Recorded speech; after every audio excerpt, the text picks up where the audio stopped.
Well, he splits opinions, not only in the Premier League in London, also in Germany, and obviously what Eamon alluded to, that's the big question mark or the criticism people have when the chips are down. Does he do enough?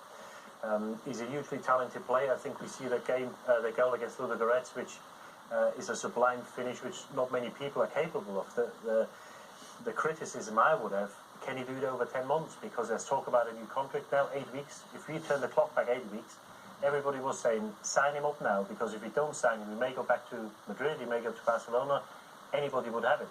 8 weeks on, nobody's talking about it. And it kind of surprised me, because he came out and said, well, I want to know who the manager is next season. I don't think it's got anything to do with the manager, and because obviously Wenger rates him, he likes to play for the manager, but I think there's a kind of a comfort zone in Arsenal where they lost in the last 16, the last 6 years, they qualify for the Champions League, they win the old FA Cup, everything seems to be rosy, and I'm just not sure whether with the squad they assembled and the money they spent in recent years, which they didn't do 10 years ago, but recently with Mustafi, with Xhaka, with Özil, Sanchez, they did spend some money, whether they haven't got a better team than they think they have. And Özil is obviously a linchpin of their team, and he's capable of wonderful things.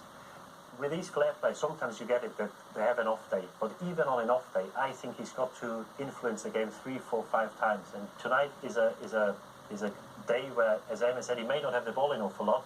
When he's got it, he's got to do something with it. That's a sense I get. You use the word comfortable.